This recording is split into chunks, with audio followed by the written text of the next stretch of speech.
Astaghfirullah wa atubu ilaih. Astaghfirullah wa atubu ilaih. Astaghfirullah wa atubu ilaih.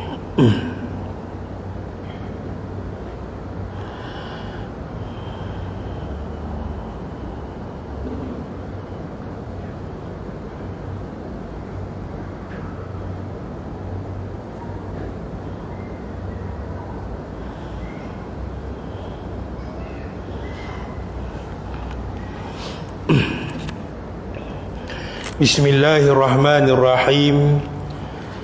Assalamualaikum warahmatullahi wabarakatuh. Bismillahirrahmanirrahim. Alhamdulillahi rabbil alamin. Wa afdalus salati wa atammut taslim ala sayyidina Muhammadin wa ala alihi wa sahbihi ajma'in. Allahumma salli ala badri tamam wa misbahi zalam wa miftahi daris salam wa syamsi dinil islam Muhammadin sallallahu alaihi salatu wassalam. Allahumma aftah alaina hikmataka wa anshur alaina min khazain rahmatika ya arhamar rahimin. Rabbi syrah li sadri wa yassir li amri wa hlul 'uqdatam min lisani yafqahu qawli. Subhanaka la ilma lana illa ma 'allamtana innaka antal alimul hakim. Wa la hawla wa la quwwata illa billahil aliyyil azim.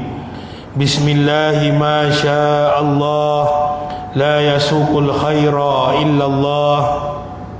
Bismillah ma syaa Allah la yasrifu as-su'a illa Allah. Bismillah ma syaa Allah ma kana min ni'matin fa min Allah. Bismillah ma syaa Allah la hawla wa la quwwata illa billah. La ilaha illallah Muhammadur Rasulullah. La ilaha illallah Muhammadur Rasulullah. Fi kulli lamhatin wa nafasin adada ma wasi'ahu ilmullah. La ilaha illallah al-malikul haqqul mubin. Amma ba'du. Alhamdulillah, bersyukur kepada Allah Subhanahu wa taala. Pertamanya saya nak ucapkan selamat hari raya. Maaf zahir dan batin. Semoga amalan-amalan yang kita lakukan sepanjang 30 hari di dalam bulan Ramadan, Allah terima, Allah berikan pahala yang besar kepada kita semua insya-Allah. Kerana Nabi telah berjanji, man shama Ramadan imanan wa ihtisaban ghufira lahu ma taqaddama min dhanbihi atau kama qala. Nabi kata apa? Barang siapa yang berpuasa di bulan Ramadan dengan penuh keimanan dan penuh pengharapan kepada Allah Subhanahu wa taala, ghufira lahu ma taqaddama min dhanbihi, iaitu Allah akan ampunkan dosa-dosanya yang terdahulu. Jadi semoga bulan Ramadan yang telah berlalu menjadikan kita ini sebagai orang yang muhasabah diri kita. Apa yang kita lakukan juga itu juga, supaya kita berdoa kepada Allah Ta'ala, Allah terima segala amalan yang kita lakukan dan kita dapat muhasabah diri dan kita dapat perbetulkan diri kita yang mana mungkin dahulu kita ni orang yang tidak baik. Kita datangnya Ramadan kita jadi baik, dan bila habisnya Ramadan kita jadi lebih baik insya-Allah. Salawat dan salam ke atas junjungan besar Nabi sallallahu alaihi wasallam, Nabi rahmah, rahmatan lil alamin, pembawa rahmat kepada seluruh alam, khususnya bangsa manusia dan bangsa jin. Yang mana Nabi jugalah yang akan menjadi penghulu bagi sekalian para ahli syurga nanti. Dan kita akan mengikut Nabi SAW untuk masuk ke dalam syurga Allah Subhanahu wa taala yang penuh dengan nikmat-nikmatnya. Barisan AJK Masjid tuan-tuan imam, tuan-tuan Bilal, tuan-tuan guru, hadirin hadirat yang dirahmati oleh Allah sekalian. Alhamdulillah kita dah sampai kepada penghujung pada fasal yang kelima pada menyatakan bab kemaluan. Kita dah hampir kepada penghujung. Cuma tak tahulah syarahannya panjang ke ataupun pendek. Jadi kita nak sambung perbahasan kita, iaitu berkenaan dengan bab pada menyatakan kemaluan, dan kita berhenti pada keburukan zina. Kita tak habis baca lagi, ada lagi 3 lagi keburukan melakukan zina. Qala al-muallifu rahimallahu ta'ala. Jadi kita telah baca hampir kepada 12 jenis keburukan ataupun akibat yang akan dirasai oleh seseorang yang melakukan zina. Jadi ada lagi 3. Kata pengarang rahimahullah ta'ala, saya petik daripada kitab Qalbun Salim, iaitu syarahan kepada Penawar Bagi Hati yang dikarang oleh Ustaz Muhadir bin Haji Jul. Kata beliau, keburukan zina yang ke-13 adalah dijadikan azab kubur baginya seperti azab separuh umat. Maknanya tuan-tuan, yang dikatakan sebagai azab kubur bagi seorang penzina yang tidak bertaubat kepada Allah Ta'ala seperti azab separuh umat ini, maknanya berat azab bagi seorang penzina yang matinya dalam keadaan zina, ataupun yang matinya dia tak melakukan zina dah, cuma dia tak sempat bertaubat kepada Allah Subhanahu Wa Ta'ala, maka siksaan di dalam kubur ini amatlah berat bagi seorang yang melakukan zina yang tanpa bertaubat kepada Allah Subhanahu Wa Ta'ala. Makna di sini adalah separuh umat ini dihimpunkan azab, dihimpunkan separuh umat, dihimpunkan azab separuh umat ini diletakkan ke atas seorang penzina tu. Wallahu alam. Kalau kita baca Maraqil Ubudiyah, syarahan bagi kitab Bidayatul Hidayah, kitab bagi Imam Ghazali rahimahullah ta'ala, dalam kitab tersebut menyatakan beberapa azab kubur. Dan dalam kitab Al-Kharidah Al-Bahiyah juga, syarahan dia juga menyatakan bahawa beberapa azab-azab yang akan didapati di dalam kubur nanti. Dan setengah orang dia tidak percaya bahawa azab kubur ini ada. Bahawasanya mereka menyatakan bahawa azab kubur ini hanya hayalan. Siksaan kubur ini hanyalah hayalan. Bahkan lebih teruk itu, mereka menyatakan azab di dalam neraka itu juga adalah hayalan, bukan reality. Wa na'udzubillah min dzalik. Sedangkan ini janji daripada baginda Nabi SAW dan janji Allah Subhanahu Wa Ta'ala, adanya azab kubur dan adanya azab siksaan di dalam api neraka Allah Subhanahu Wa Ta'ala. Kalau tuan-tuan teliti bagaimana perjalanan Nabi SAW dalam peristiwa Isra wal Mi'raj, kan ada peristiwa sebelum Nabi sampai ke Palestin, Masjidil Aqsa, Allah memperlihatkan Nabi, dan dalam keadaan Nabi naik burak tu kan Nabi berhenti beberapa tempat. Dalam perjalanan itu dari kota Mekah ke Palestin, Masjidil Aqsa, Allah memperlihatkan beberapa keadaan dan beberapa siksaan kepada umat manusia. Setiap siksaan itu hasil daripada apa? Dosa-dosa yang mereka lakukan. Ada yang Allah perlihatkan kepada Nabi ni siksaan bagi orang yang tidak melakukan solat.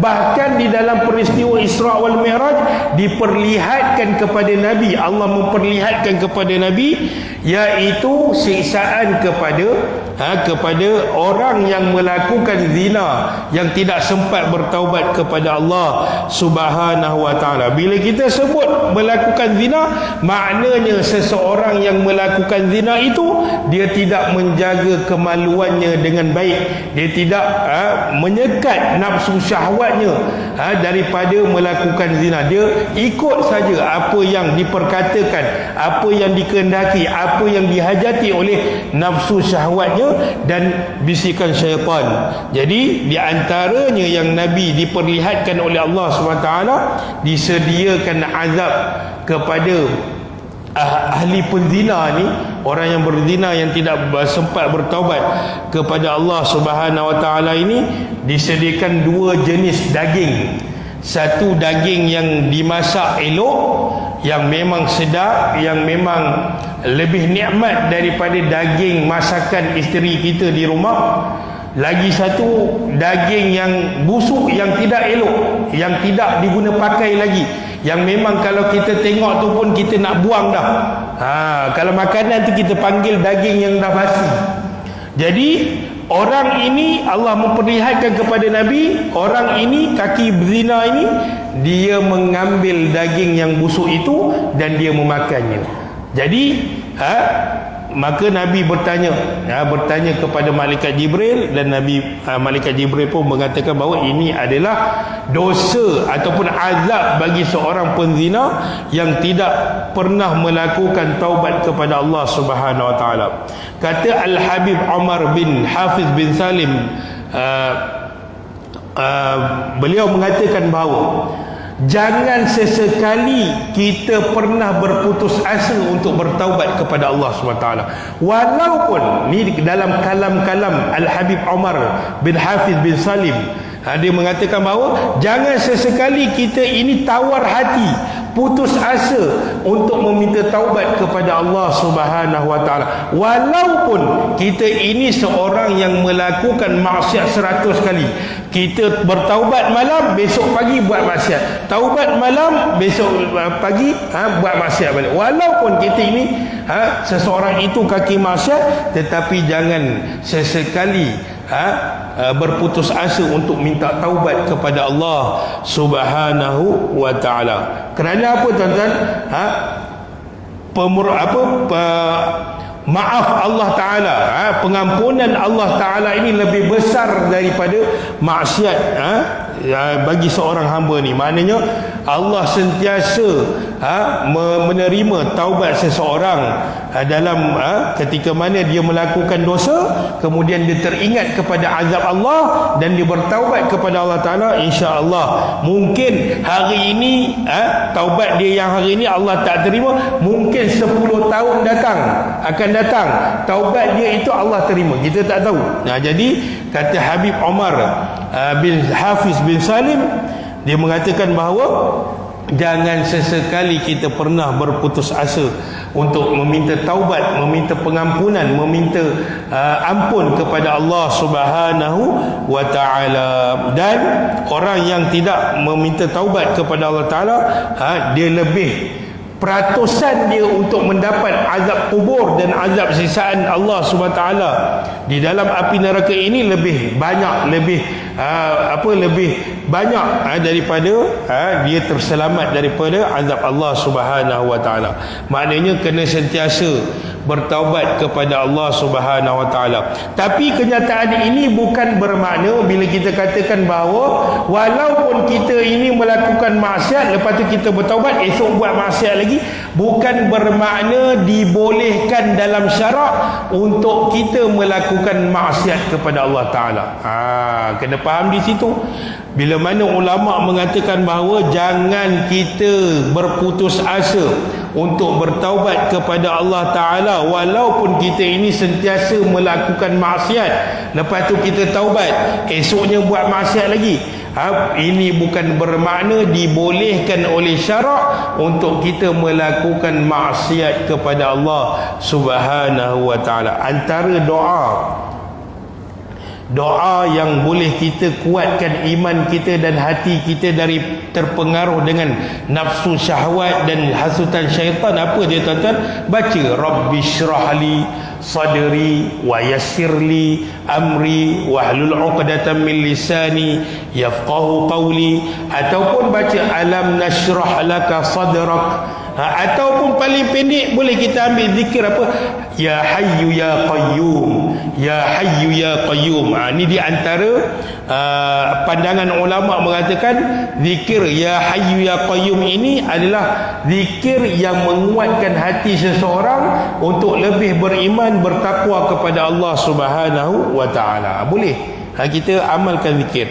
Tak nak zikir macam tu pun tak apalah tuan-tuan, tapi jangan terlepas daripada mulut kita untuk bersalawat kepada Nabi sallallahu alaihi wasallam.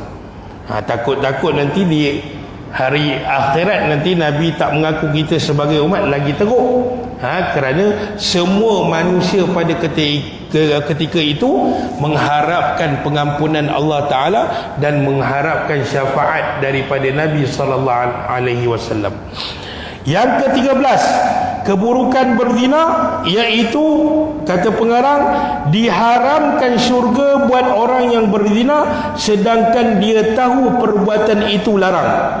Di sini kenapa diharamkan syurga bagi orang yang berzina? Bukankah Ustaz, orang Islam yang melakukan dosa, bila habis azab di dalam neraka Allah Subhanahu wa taala, dia akan dipindahkan ke dalam syurga? Naam, betul.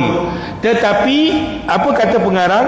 Diharamkan syurga buat orang yang berzina sedangkan dia tahu perbuatan itu larang. Maknanya diharamkan ini tak boleh masuk. Orang yang berzina ni dia akan kekal selama-lamanya bersama orang kafir di dalam neraka Allah SWT. Tapi situasinya macam mana tuan-tuan? Apabila kalaulah seseorang pezina itu dia ditangkap dan dia dinasihatkan supaya berhentilah melakukan zina ini, kemudian dia balas balik orang yang berikan nasihat kepadanya. Dia kata apa? Zina ni sedap, zina ni tak haram bagi Islam. Barang siapa yang melawan hukum Allah sedangkan Allah telah menyatakan dalam Al-Quran bahawa zina itu haram, arak itu haram, solat itu wajib, maka dia membalikkan hukum itu. Dia kata zina itu halal bagi dia dan memang aku suka zina. Zina ni bagi aku halal, dia kata. Kemudian ataupun dia kata arak ni sedap dan aku anggap dia halal. Memang tak ada dalam Al-Quran, tak ada dalam Islam yang mengharamkan arak contohnya. Maknanya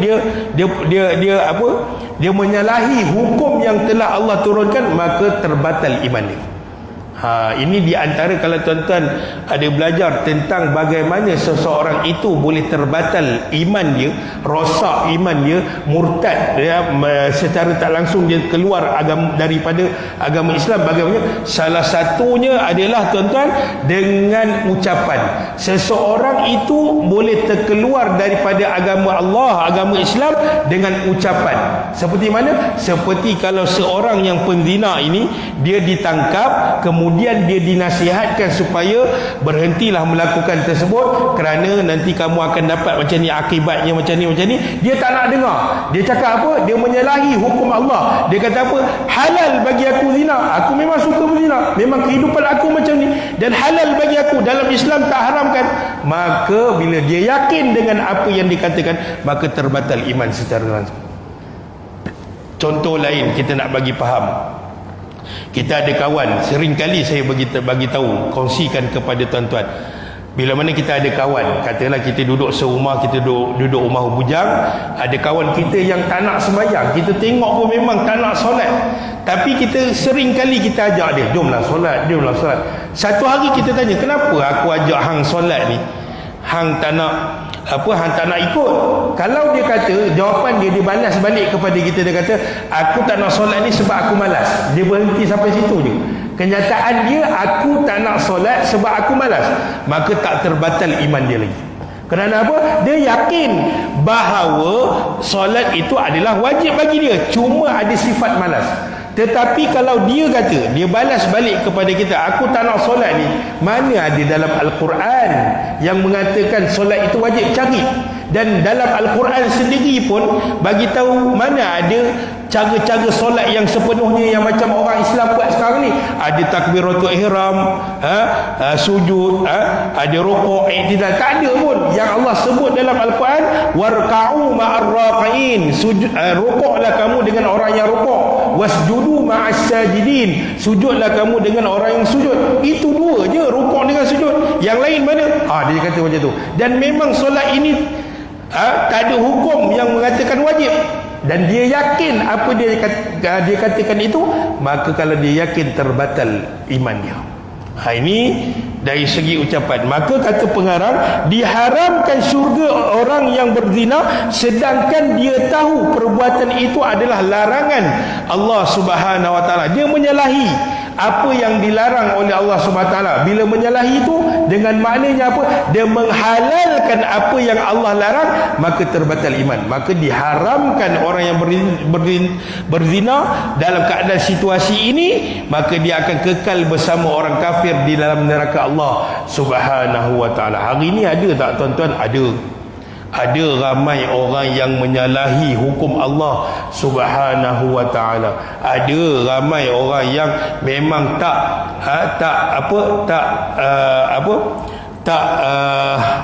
yakin dengan hukum-hukum Allah Subhanahu Wa Taala. Bahkan lebih teruk, mereka ini mengkondem hukum-hukum Allah Subhanahu Wa Taala. Kadang-kadang kalau kita cakap begini, tuan-tuan, orang akan kata, oh, ustaz ni bicara tentang politik, mentang-mentang dah naik kerajaan baru sebagainya. Tidak, ini tentang hukum Allah Subhanahu Wa Taala. Apabila Allah kata benda itu boleh dilakukan, maka kita akan lakukan. Apabila ada larangan daripada Allah dan larangan daripada Nabi sallallahu alaihi wasallam, maka kita akan hapuskan dan kita akan tinggalkan. Baru-baru ni kita dapat maklumat, ditangkap dua pasangan di hotel, yang mana dia itu adalah suami orang dan yang perempuan pula adalah isteri orang. Siapa yang tangkap?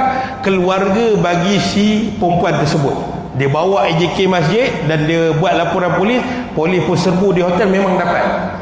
Jadi benda ni kita dah baca kan, kita dah baca di antara hadis Nabi SAW, dan dikatakan oleh ulama, Allah sangat mengkeji orang tua yang melakukan zina dan tidak bertaubat kepada Allah Subhanahu Wa Taala. Benda-benda ni semua terjadi pada zaman ni, ada berleluasa tiap-tiap hari, tiap-tiap hari. Bukan kata selang seminggu, tidak. Bahkan hari ini di dalam negara kita ini ada projek-projek ataupun ada perkara-perkara yang membuka kepada jalan melakukan zina, melakukan maksiat zina ini. Kalau tuan-tuan tahu, di Perak ni telah berlangsung di Teluk Batik lama dah, telah berlangsung di Tapah, telah berlangsung di Meru, di Maidin Meru. Apa dia? Iaitu kalau dulu-dulu zaman dulu-dulu, zaman mak ayah saya, nenek moyang kita dulu, kalau ada kenduri kahwin mesti ada selepas itu apa dia? Joget lambak. Hari ini ditimbulkan lagi, tetapi bukan ditimbulkan oleh golongan-golongan yang tua-tua ni.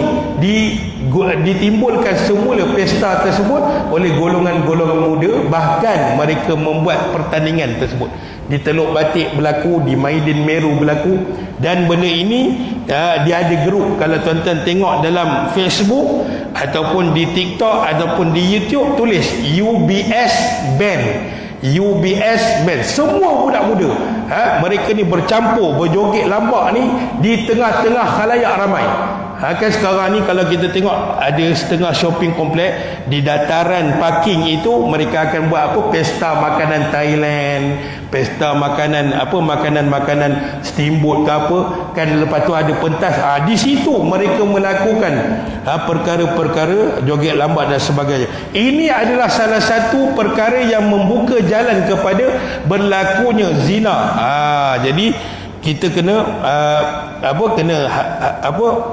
halang perkara itulah. Kalau kita tidak ada kuasa, kalau kita tidak ada jawatan untuk pergi membatras, cukup sekadar kita membenci perkara tersebut. Kalau di dalam hati kita pun tidak ada perkara untuk membenci perkara maksiat tersebut, maka nescaya nanti di hari akhirat nanti kita akan dipertimbangkan amalan kita. Kita tak pergi, tapi kita tahu, sedangkan kita boleh kata biarlah demo budak muda, demo nak kita kata begitu. Maka percakapan kita itu, ikrar kita dalam hati itu akan dipertimbangkan oleh Allah Subhanahu Wa Taala. Kita tengok hari ini kepanasan yang berlaku pada siang hari, Kadang-kadang ada, kalau di Perlis, adik saya bawa balik di Perlis, dia pergi Perlis, dia kata apa, suhu di sana melebihi 40 darjah Celsius. Wallahu alam betul ke tak betul. Kalau dia tipu, maknanya maklumat yang saya dapat ni tak benar lah. Tapi dia kata 40 darjah Celsius di negeri Perlis. Kita duduk sini pun kita rasa bahang dia, tuan-tuan. Kadang-kadang pasang aircon pun tak rasa kesejukan tu. Jadi kita takut ini musibah kali kedua setelah corona Allah nak berikan kepada negara kita. Wa'iyadzubillah. Semoga Allah lindungi kita daripada musibah yang umum ini. Yang ke-15, keburukan berzina inilah merosakkan nasab manusia dengan lahirnya anak di luar hubungan perkahwinan. Bila dikatakan perlakuan zina ini merosakkan nasab manusia, nanti anak tu nak kahwin, dia kena cari siapa waris dia. Nanti kalau kata anak tu mak ayahnya ataupun hasil daripada pembinaan laki dan perempuan itu, kita tak tahu mana nasab keturunan dia. Kemudian dari segi pembahagian harta pun akan menjadi susah. Jadi ini akan merosakkan nasab dan dia akan memutuskan nasab manusia yang mulia ini.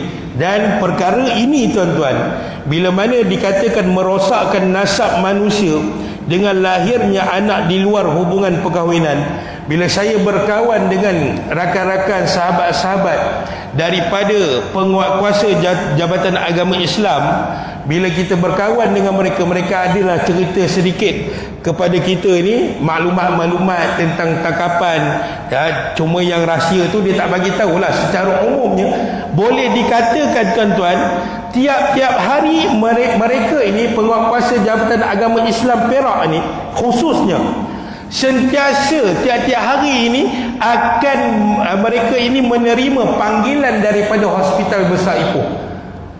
Kenapa Hospital Besar Ipoh telefon penguatkuasa Jabatan Agama? Kerana apa?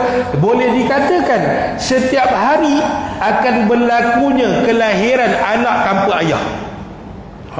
Boleh kata setiap hari. Boleh kata setiap hari, tuan-tuan. Bayangkan, ada satu kes tu, bila mana dilahirkan anak tu, si perempuan ni bila dah lahirkan anak ni, dia langsung tak menyusukan bayi tersebut, dan dia kata apa? Aku nak jual anak ini. Ini yang menunjukkan bahawa terputuslah nasab keturunan si bayi ini. Akan rosak seluruh keturunan bayi tersebut. Sedangkan bayi ini tidak ada masalah pun, dia tak buat dosa pun. Ini yang berlaku pada hari ini. Dan area ataupun purata umur bagi yang melahirkan anak tu sekitar 20-an ke 40-an. 40-an pun ada, tuan-tuan. Setakat ni yang 60-an, 70-an tak dengar lagi lah, tuan-tuan. Yang ada tangkapan dari sudut umur 7 atau 50-an, 60-an ini kebanyakannya ditangkap tengah bermain judi. Tapi untuk lahirkan anak ni tak ada. Area umur bila dapat tangkapan tu, hospital telefon dalam umur 20-an hingga ke 40-an. Bahkan kita pernah dengar juga ada belasan tahun, tuan-tuan. Dalam area 18 tahun, 17 tahun pun ada. Jadi ini yang berlaku berlaku dalam negeri kita khususnya. Bukan saya nak bongkarkan, bukan saya nak keluarkan apa yang maklumat yang rahsia, tidak, daripada Jabatan Agama, tapi kita nak ceritakan. Bila mana kita ceritakan tentang penzinaan ini, bila kita baca tentang keburukan zina merosakkan nasab manusia dengan lahirnya anak di luar hubungan perkahwinan, memang ini telah berlaku di dalam negeri kita, apatah lagi negeri yang di dalam Malaysia, negeri-negeri yang lain. Wallahu alam. Jadi kita khususkan kepada negeri Perak. Jadi itu yang berlaku, tuan-tuan. Hasil daripada apa? Kemaluannya tidak dijaga dan mengikut nafsu syahwat diri sendiri. Jadi itu yang terjadi di dalam negeri Perak. Maknanya apa yang dinyatakan oleh para ulama ini semuanya memang yang ada perkara itu dah berlaku, ada yang sedang berlaku. Jadi memang realiti. Ulama mengatakan begini bukan kerana ulama hanya fikir kosong saja, tidak. Memang benda itu terjadi di zaman kita, bahkan zaman dulu pun ada juga.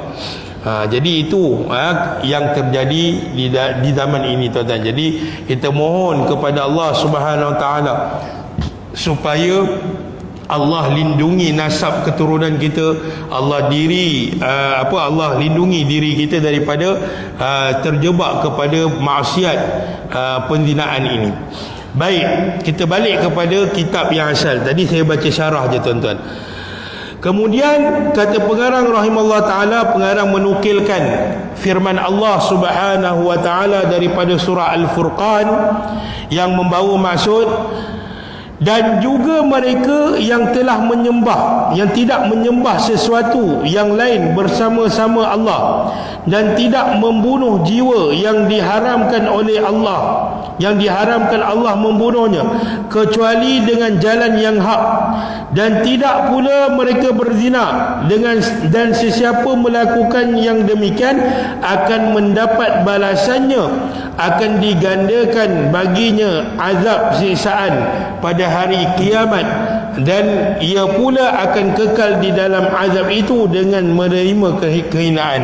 Surah Al-Furqan ayat yang ke-68 dan 69. Jadi ayat ini, tuan-tuan, bila kita faham, Allah menyatakan kepada kita di antara dosa yang paling besar adalah menyembah selain daripada Allah Subhanahu wa taala. Itu tidak dinafikan. Ranking dosa besar, dosa besar ni banyak, tuan-tuan. Makan harta anak yatim, derhaka kepada mak ayah, berzina, menipu, menghina orang. Nampak macam ringan kan? Bab-bab akan kita baca tentang bab mulut itu, bab lidah. Nampak macam ringan lidah ni, tapi dia termasuk dalam dosa besar. Dalam ranking dosa besar itu, ranking paling atas. Tak ada dosa lain yang boleh mencapai ranking yang pertama, melainkan adalah ranking dosa yang paling besar adalah menyembah selain daripada Allah Subhanahu Wa Taala, menyekutu Allah Subhanahu Wa Taala. Bahkan lebih teruk adalah tidak mengaku adanya Allah Subhanahu Wa Taala. Dipanggil sebagai dosa ta'til dalam bahasa Arab. Ta'til ni apa maknanya? Etis. Etis ni dia tidak mengaku adanya Tuhan. Dia kata apa? Aku hidup kat dunia ni, aku sendiri yang hidupkan, aku yang memang adakan. Wa'iyadzubillah. Ini akidah yang tidak betul, akidah yang tidak diajarkan oleh Nabi SAW. Kemudian ranking di bawah syirik kepada Allah Ta'ala, iaitu ranking dosa besar yang kedua adalah membunuh orang. Bukan membunuh dengan secara yang hak. Kalau membunuh secara hak macam mana, tuan-tuan? Kalau seorang penzina yang dah berkahwin, lelaki yang dah berkahwin, dia berzina dengan perempuan yang berkahwin, maka hukuman ke atas penzina lelaki yang dah berkahwin dan hukuman ke atas penzina perempuan yang dah berkahwin, apa dia, tuan-tuan? Rejam sampai mati. Jadi ada pegawai yang diamanahkan untuk merejam kedua-dua pasangan yang berzina ini sampai mati. Maka pembunuhan rejam sampai mati itu adalah pembunuhan secara hak. Tetapi kalau pembunuhan tidak secara hak, yang diharamkan oleh Allah Subhanahu Wa Taala, iaitu apa dia? Tidak boleh membunuh sesama Islam. Ada peristiwa para sahabat Nabi SAW, saya tak ingat nama sahabat tersebut. Dia punya gerak bila mana tentera musuh ni, ada seorang sahabat ni, dia asalnya bukan Islam. Bila mana dia ditawan, ketika mana sahabat Nabi yang memang tentera Islam ingin membunuh dia, ketika sebelum dia bunuh, dia sempat mengucap 2 kalimah syahadah. Sahabat Nabi yang asalnya bukan Islam, dia ditawan oleh sahabat Nabi daripada tentera Islam.